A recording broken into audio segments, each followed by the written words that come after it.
أتذكر إخواني الجواب وبجنة ربي أذكرها.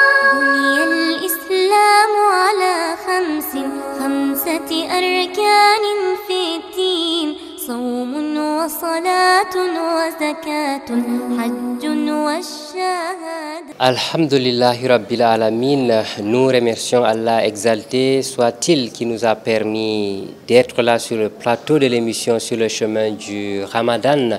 Sur le chemin du Ramadan de ce jour traite un thème ô combien important: comment rendre mon conjoint heureux.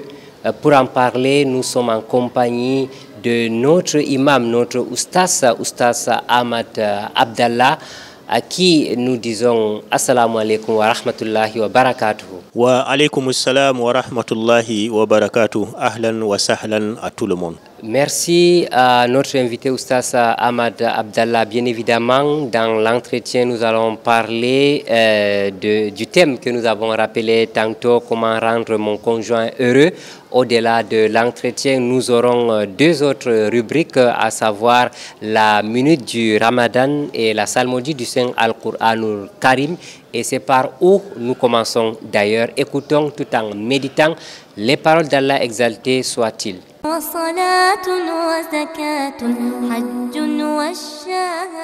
أعوذ بالله من الشيطان الرجيم. فلما تراءى الجمعان قال أصحاب موسى إنا لمدركون قال كلا إن معي ربي سيهدين. فأوحينا إلى موسى أن اضرب بعصاك البحر فانفلق فكان كل فرق كالطود العظيم وأزلفنا ثم الآخرين وأنجينا موسى ومن معه أجمعين ثم أغرقنا الآخرين إن في ذلك لآية وما كان أكثرهم مؤمنين. أتذكر إخواني الجواب وبجنة ربي أذكرها. De retour sur ce plateau de l'émission sur le chemin du Ramadan, après avoir écouté les paroles d'Allah exalté soit-il, nous revenons pour s'entretenir avec notre invité oustaz Ahmad Abdallah. Pour commencer, oustaz, dites-nous quelle est la place du bon comportement en islam. Alhamdulillahi wa salatu wa salamu ala rasulillah. Nous rappelons que le prophète alayhi salatu wa salam a été envoyé pour, n'est-ce pas, parfaire les bons comportements. Et il a dit: Innama bu'ithtu li utammima makarim al-akhlaq, qu'on m'a envoyé pour parfaire les nobles comportements.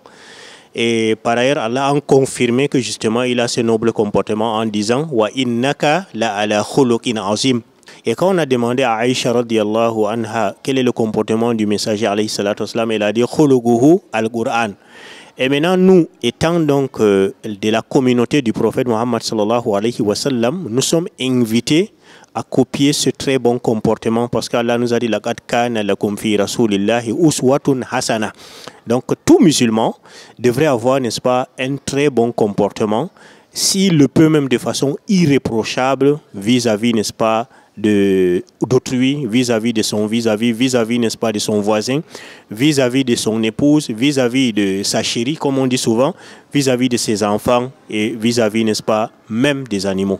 Merci oustaz Ahmad Abbo pour ces explications. Et dites-nous à présent en quoi consiste le bon comportement dans le foyer. Alhamdulillah, dans le foyer, il s'agira du respect d'abord de l'engagement. Allah subhanahu wa ta'ala, en parlant de l'engagement solennel que le musulman a pris au moment où il se marie devant les hommes, devant le témoignage des hommes, et n'est-ce pas, devant Allah subhanahu wa ta'ala, dans Surat An-Nisa, Surat 4, verset 21, il dit: Wa kayfa ta'khudhunahu wa qad afda ba'dukum ila ba'din wa akhadna minkum mithaqan ghaliza. Mithaqan ghaliza là, ça veut dire un engagement solennel. Donc tout homme qui se marie, il prend un engagement solennel de bien se comporter vis-à-vis de sa femme. Et cet engagement solennel, c'est le même que Allah a fait que les prophètes ont pris, surtout les Ulul Azmi min ar-Rusul. Allah dit dans le Coran, sourate 33, verset 7 par exemple, وَإِذْ أَخَذْنَا مِنَ النَّبِيِّينَ مِيثَاقَهُمْ وَمِنْكَ وَمِنْ نُوحٍ وَإِبْرَاهِيمَ وَمُوسَى وَعِيسَى بْنِ مَرْيَمَ وَأَخَذْنَا مِنْهُمْ مِيثَاقًا غَلِيظًا. Nous avons pris un engagement auprès, n'est-ce pas, des prophètes, et particulièrement Noé, Abraham, Moussa, Isa ibn Maryam, donc Jésus fils de Marie, et à toi-même, toi le prophète, que vous allez respecter cet engagement solennel. Nous voyons donc dans le cadre du foyer, l'indice qui nous montre qu'on est dans le bon comportement, c'est quand on respecte cet engagement solennel de façon, n'est-ce pas, générale. Et chacun donc vise à rendre l'autre heureux. Une des erreurs de nos jeunes souvent, c'est qu'ils cherchent plutôt, n'est-ce pas, à être heureux dans leur mariage sans penser à l'autre. Oh, le musulman doit se mirer. Il doit se dire que non, mon épouse là, ma chérie là, comme on dit souvent là, comment je peux tout faire pour la rendre heureuse, et cela est possible. À vous entendre parler, Oustas, le bon comportement concerne donc les deux époux. Non, le bon comportement concerne les deux époux, et malheureusement, on a l'impression que dans notre société, ce n'est pas la chose la mieux partagée. Si vous observez un peu la plupart de nos couples actuellement, en tout cas des mariés, vous allez voir, c'est comme si il y a dérapage, à supposer que c'est un véhicule, ou bien il y a déraillement, à supposer que c'est un train chez beaucoup de mariés. Et pourtant, au moment où on est en train de faire les fiançailles, on est d'abord prétendant, on aime l'autre, on drague et tout ça là, personne n'a imaginé ce scénario. Chacun a imaginé que ça devait être une très bonne chose. Donc le mariage, c'est un voyage sentimentalo-spirituel. C'est un voyage, je répète bien, sentimentalo-spirituel. Au-delà de l'amour, je t'aime, tu m'aimes là, il y a l'aspect spirituel qui devrait encadrer, n'est-ce pas, le comportement de l'un vis-à-vis de l'autre. Donc automatiquement, entre deux époux là, il y a un comportement noble qui doit s'afficher de la part de chacun. Mais comme je l'ai dit tantôt, chacun doit viser le bonheur de l'autre, pas seulement son bonheur, pas l'égocentrisme, pas l'individualisme. Oustas, vous l'avez donc bien dit, le bon comportement concerne les deux parties. Et nous allons commencer par l'homme. Quel comportement pour l'époux? L'homme aussi bien que la femme, chacun doit avoir un comportement exemplaire vis-à-vis de l'autre, comme nous avions dit. Et si vous observez dans notre société, nous allons constater que dans l'histoire musulmane, il y a des exemples. Si on prend par exemple Zainab ibn Jarir wal-Qadi Shari. Shari a dit qu'il s'est marié avec Zainab. Ils ont fait 20 ans. À aucun moment, il n'a eu de problème avec sa femme.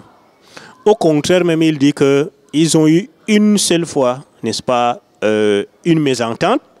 Et que cette mésentente, c'est lui qui avait tort. Dès qu'il a constaté que c'est lui qui a tort, il a arrêté la main, n'est-ce pas, de son épouse. Il lui a demandé, n'est-ce pas, pardon. Ça, c'est un exemple, n'est-ce pas, parmi les hommes. Et maintenant, cet homme, s'il veut réussir cet aspect-là, il doit se baser sur un verset clé qui concerne aussi bien les hommes que les femmes. Sourate 30, verset 21. Allah subhanahu wa ta'ala dit wa min ayatihi an khalaqa lakum min anfusikum azwajan litaskunu ilayha wa ja'ala bainakum mawaddatan wa rahma inna fi dhalika la ayatin liqaumin yatafakkarun. Parmi ceux-ci, il a créé pour vous et de vous, il a créé des épouses pour que vous viviez en toute tranquillité auprès d'elles. Et il a placé entre vous l'affection et la miséricorde. Ça, ce sont des signes pour ceux qui réfléchissent. Nous tirons de cela donc trois bases, en quelque sorte, de la réussite dans la vie conjugale. Si l'homme veut rendre son épouse heureuse, il faut qu'il place la confiance entre lui et elle. 2, il doit placer l'amour au centre, n'est-ce pas, de leur relation. Et 3, il doit y avoir le respect. Parce que quand un homme n'a pas confiance en sa femme, à partir de là, déjà, vous voyez, ça va, n'est-ce pas, briser la plupart des bons comportements. Et si une femme ne se sent pas aimée, ça va également, n'est-ce pas, gâter la suite de, n'est-ce pas, des choses. On dit souvent quand l'amour n'existe pas là, le reste, n'est-ce pas, part.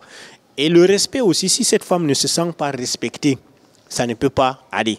On peut donner comme des exemples, le prophète alayhi salatu wassalam, il consultait Salama. Et quand elle donnait une réponse, il mettait en application. Ça, c'est la confiance. Nous savons que Aïcha radiyallahu anha a été, n'est-ce pas, la femme la plus aimée auprès du prophète sallallahu alayhi wa sallam, à tel point que même en public, quand on lui demande, n'est-ce pas, quelle est la personne que tu aimes le plus, il dit, c'est ma femme Aïcha. Est-ce que vous et moi là, nous sommes capables maintenant de dire que notre épouse qui est à la maison, c'est elle que nous aimons le plus? Quelqu'un d'autre va te dire que sa femme, c'est plutôt son ennemi. Là, ce n'est pas bien. Nous connaissons le verset du Tayammum. Quand Aïcha avait perdu son collier, le prophète a dit que tout le monde arrête tout et qu'on cherchait le collier de sa femme. Ça, là, ça montre de l'amour vis-à-vis de cette épouse. Par rapport au respect, l'exemple que nous tirons du prophète sallallahu alayhi wa sallam, c'est que il cherchait toujours à contenter Aïcha. À tel point qu'il a dit même à Aïcha que moi je connais quand tu es en colère ou bien quand tu es contente vis-à-vis de moi. Elle a dit comment tu le sais? Il dit mais quand tu es en colère contre moi, tu jures au nom, n'est-ce pas, du Seigneur d'Abraham. Et quand tu es, n'est-ce pas, contente vis-à-vis de moi, tu jures au nom du Seigneur de Mohammed. Vous voyez donc les bases de ces relations-là. Et maintenant, une fois qu'on a dans cette base-là, il faut qu'il y ait la démonstration de ces bons comportements dans le quotidien de tous les jours. Merci à vous, Oustaz Ahmad Abdallah. Nous allons digérer tout ce que vous avez dit en prenant cette pause pour introduire la minute du Ramadan avec le frère Abdourahmane Boubakari. أتذكر إخواني الجواب بجنة ربي أذكرها. الحمد لله والصلاة والسلام على رسول الله وعلى آله وصحبه ومن والاه. Après quoi, chers frères, chers sœurs en islam, assalamu alaikum wa rahmatullahi wa barakatuh. Dans le cadre de la minute du Ramadan, aujourd'hui, nous allons continuer avec les actes expiatoires, c'est-à-dire les actes qui effacent nos péchés, en vertu du verset où Allah subhanahu wa ta'ala dit Innal hasanati yudhibna as-sayyi'at, c'est-à-dire les bonnes œuvres en réalité effacent les mauvaises actions. Et le prophète sallallahu alayhi wa sallam dit il faut faire suivre une bonne action lorsque vous commettez une mauvaise, parce que la bonne action viendra en réalité effacer cette mauvaise action-là. Et aujourd'hui, nous allons parler des prières nocturnes, notamment pendant la nuit du destin. En vertu du hadith d'Abu Huraira, toujours, où le prophète sallallahu alayhi wa sallam dit Man qama laylatal qadri imanan wa ihtisaba ghufira lahu ma taqaddama min dhanbi. C'est-à-dire en plus du jeûne et également des prières nocturnes tout le mois de Ramadan qui effacent le péché, il y a également les prières nocturnes qui sont effectuées pendant la nuit du destin. Le prophète dit c'est lui qui se lève pendant cette nuit du destin-là en prière et également en récitant le Coran, en faisant le dhikr, en multipliant les invocations pendant cette nuit du destin-là.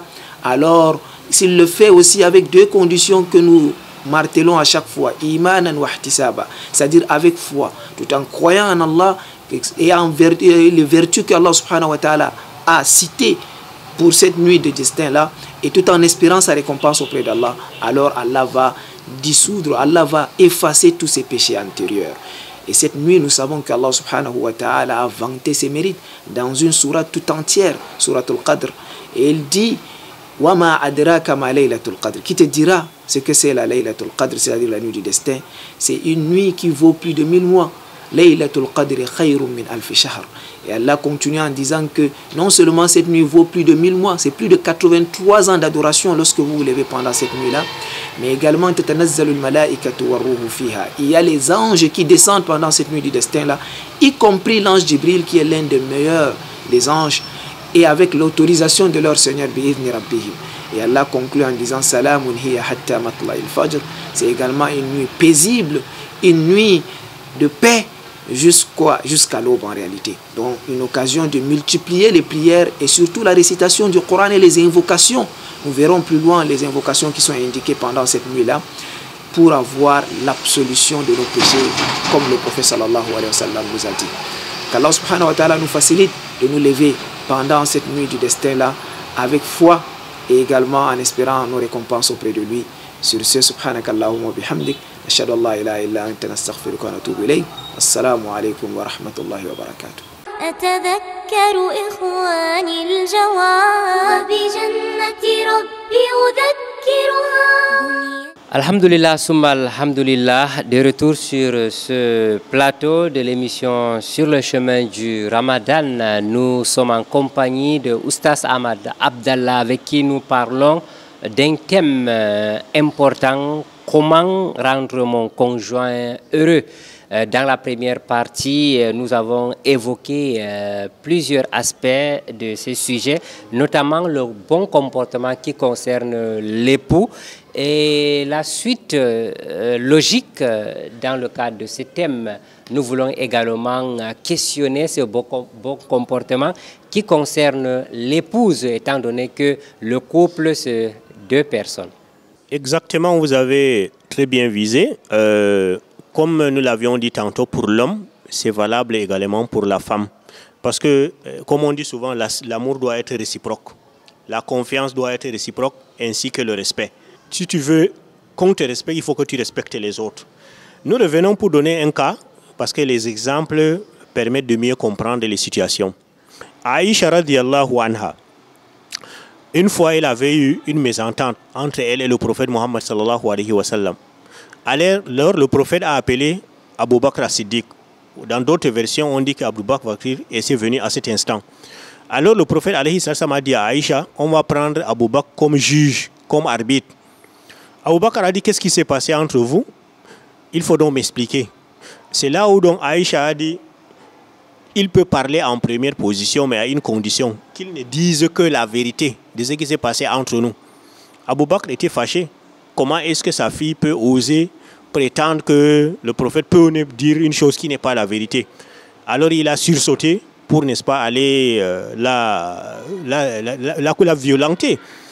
Elle a couru pour aller se cacher derrière le prophète sallallahu alayhi wa sallam, en qui elle a confiance. Donc ça, c'est un exemple pratique de la confiance. Et quand il lui donnait quelque chose à garder, il sait que chacun mutuellement garde. Donc elle ne peut pas douter du fait que le prophète sallallahu alayhi wa sallam va détourner pour amener ailleurs. Ça n'empêche qu'il y ait des petites jalousies, mais la confiance restait toujours, tant qu'on est informé.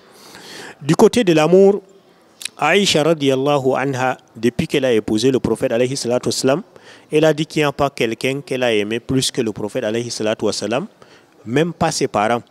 Pourquoi? Parce qu'elle-même elle a compris que vous ne pouvez pas vivre le vrai islam sans manifester de l'amour sincère et total vis-à-vis du prophète Mohammed sallallahu alayhi wa sallam.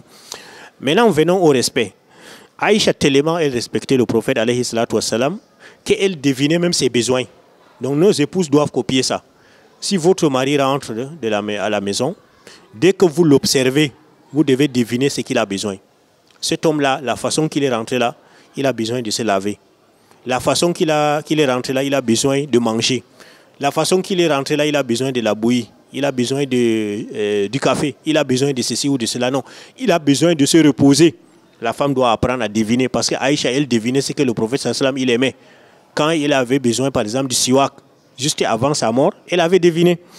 Et c'est de même Saïd ibn al-Musayyib. Son épouse a dit que nous respectons nos maris de la même manière que vous respectez, n'est-ce pas, les Oumara. Les Oumara, c'est qui? Ce sont, n'est-ce pas, les rois, ce sont, n'est-ce pas, les grands chefs d'État. Par exemple, là où nous sommes là, nous savons que si vous devez aller chez une autorité, vous devez aller avec beaucoup de respect.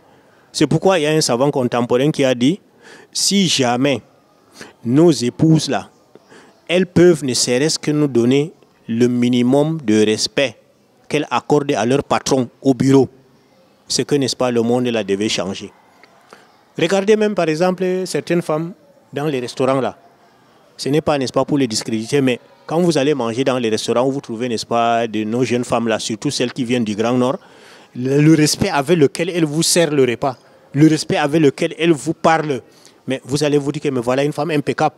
Mais si c'était dans le mariage, vous allez voir que ce respect-là ne va pas exister avec son mari. Et ça, c'est une erreur. Donc, une femme doit respecter son mari comme, n'est-ce pas, les hommes respectent, n'est-ce pas, les autorités. Ça permet au mari de comprendre que non, lui, il est privilégié, il a une situation importante. C'est comme ça donc que vivait Aïcha. Et nous avons intérêt à copier cela pour qu'entre nos épouses et entre nous, ce respect mutuel, n'est-ce pas, soit continu et permanent. Merci, Oustaz Ahmad Abdallah. Dites-nous à présent quels sont les fruits du bon comportement. Alhamdulillah, les fruits du bon comportement, c'est le bonheur dans le foyer, c'est la réussite dans son mariage. Imaginez un peu quelqu'un qui il a la confiance entre lui et son épouse. Il a l'amour entre lui et elle. Il y a le respect entre les deux. Ça veut dire qu'ils vont toujours se dire la vérité. Ils ne vont pas se fouiller le téléphone inutilement pour savoir de quoi il s'agit. Moi, j'ai même vu quelqu'un qui m'a dit qu'il y a par exemple une de ses épouses qui a même, comment on peut dire même là, je ne sais pas moi, piraté son WhatsApp pour que tous les appels ou bien tous les messages qu'il reçoit, ça entre dans son téléphone. Ça veut dire qu'il n'y a pas de confiance. Voilà. Or, s'il y a la confiance, vous pouvez remettre même votre téléphone à votre épouse. Il n'y a rien là-bas, n'est-ce pas, de secret. Et l'homme aussi peut prendre le téléphone de son épouse, lui aussi, il peut consulter, il n'y a rien de secret là-bas. Donc on devrait arriver à ce niveau, n'est-ce pas, de confiance, si on est vraiment sincère. Et on devait vivre le bonheur. Pourquoi? Parce que chacun va patienter vis-à-vis de l'autre. C'est-à-dire qu'il y aura la vérité, il y aura la patience, et il y aura surtout la douceur. Donc on ne va plus juger les choses avec violence, il n'y aura pas de brutalité. On ne va pas se mettre à taper la femme, à menacer la femme pour rien. Au contraire, on va chercher à la comprendre. Et il y aura la compréhension entre les conjoints. Chacun va comprendre l'autre. Si même l'autre commet une erreur, tu te dis que non, ça c'est une erreur. Et tu vas chercher toujours à calmer l'autre, même en cas d'erreur. Il y avait un sage, là, il était marié avec une femme qui était parmi les plus belles femmes du village. Mais elle avait seulement un défaut. Elle avait de longues oreilles. Comme elle a les longues oreilles, les gens du quartier se moquaient d'elle. Alors on est venu un jour, elle a dit à son mari, vraiment moi je suis trop gêné parce qu'au quartier les gens se moquent de moi, que j'ai de très longues oreilles. Le mari maintenant très intelligent qu'il est, il dit que wallahi mon épouse ne t'inquiète pas. J'ai suivi une parole des sages qui disait que tout celui qui a les longues oreilles va vivre longtemps. Donc calme-toi, c'est plutôt une bonne chose pour toi. Et ça a rassuré la femme, elle était même plutôt contente d'avoir les longues oreilles. Vous voyez ce genre, n'est-ce pas, de réponses qui peuvent aider. Mais nous, il ne faut pas que chaque fois que nos épouses nous disent ce qui la gêne, nous on augmente la gêne. On doit plutôt diminuer la gêne. Qu'Allah nous assiste. Au-delà de ce qu'il faut faire, il faut également mentionner le contraire. Oustaz Ahmad Abdallah, dites-nous à présent, que faut-il éviter? Alhamdulillah, ce qu'il faut éviter dans le foyer, c'est le contraire de ces bonnes vertus que nous avions dit tantôt. Donc il faut éviter la précipitation dans les jugements, il faut éviter le mensonge, il faut éviter la trahison, il faut éviter, n'est-ce pas, l'excès de jalousie, il faut éviter l'ingérence. Parce que quand vous avez votre foyer, il ne faut pas que ce soit les autres qui gèrent votre foyer. Vous allez voir parfois des gens qui sont mariés, c'est la belle-mère ou le beau-père qui gère, n'est-ce pas, son propre foyer. Là, il y aura problème. Il faut laisser les couples, n'est-ce pas, une certaine liberté. Laisser les gens dans leurs 5,50 m là, n'entrez pas. Donc, il faut éviter ce genre de choses. Et surtout, il faut éviter les péchés. Parce que pendant que vous commettez les péchés, ça va impacter sur votre partenaire. Il y a même un tabine là qui a dit, lui, il reconnaît quand il désobéit à Allah. On lui dit comment? Il dit que quand il désobéit à Allah, il rentre à la maison, il trouve que son épouse n'est plus très soumise, ainsi que les enfants, et même, n'est-ce pas, ses bêtes. Donc, à partir de là, il peut comprendre. Donc, en évitant les péchés, vous aidez votre épouse à travers ce bon comportement. Se comporter bien aussi vis-à-vis, évitez aussi de nuire aux voisins. Parce que quand vous nuisez aux voisins, ça impacte également sur la relation dans votre foyer. Ni la femme, ni l'homme. Personne ne doit nuire, n'est-ce pas, aux voisins. Et enfin, il faut éviter de nuire aux droits des enfants. Parce que quand vous ne gérez pas bien les enfants, c'est source de conflit, n'est-ce pas, dans un foyer. Et vous ne pouvez pas être tranquille. Alhamdulillah, summa alhamdulillah, je pense que nous sommes édifiés sur la question du bon comportement ou, si vous voulez, comment rendre mon conjoint heureux. Et pour sortir, quel est votre mot de fin, Oustaz Ahmad? Alhamdulillah, mon mot de fin est que chaque couple qui vit actuellement des difficultés doit se dire que c'est possible de trouver une solution. Dans la vie, il n'y a pas de problème sans solution. Si les autres ont trouvé des solutions à leurs problèmes, Inch'Allah, moi aussi j'aurai des solutions à mon problème. Levez-vous la nuit, au dernier tiers de la nuit. Demandez à Allah subhanahu wa ta'ala de l'aide. Dites-lui que vous êtes faible et lui, il est fort. Vous êtes pauvre, lui, il est riche. Vous êtes incapable, lui, il est capable. Vous demandez sa miséricorde. Le prophète alayhi salatu wassalam, il a dit si Allah aime une maison, il introduit la douceur, il introduit la miséricorde. Demandez donc la miséricorde d'Allah, demandez la douceur, demandez, n'est-ce pas, le bon comportement. Demandez à Allah de changer votre chéri, votre mari. Demandez à Allah de changer votre femme, c'est possible. Aslahna lahu zawja, Allah a dit propos de Zacharia, il a, n'est-ce pas, amélioré, il a réformé l'épouse, n'est-ce pas, de Zacharia. Donc Allah peut réformer votre épouse, Allah peut réformer votre époux. Ne vous découragez jamais. Évitez les conseillers toxiques. Évitez, n'est-ce pas, de suivre les séries et autres, n'est-ce pas, chaînes qui distillent, n'est-ce pas, plutôt, n'est-ce pas, des théâtres, pas la réalité du terrain. Et sachez que toute vie de couple peut avoir des difficultés, mais il faut surmonter des difficultés pour augmenter l'amour, la confiance, le respect qu'il y a entre ce couple-là. Qu'Allah nous assiste. Amin, Soumma, Amin, qu'Allah nous assiste. Merci pour ces précisions, merci pour ces explications, Oustaz Ahmad Abdallah. Sur le chemin du Ramadan de ce jour, point final, restez en compagnie de nos programmes. Sur ce, subhanakallahumma wa bihamdik, ashhadu an la ilaha illa anta astaghfiruka wa atubu ilaik. Assalamu alaikum wa rahmatullahi wa barakatuh.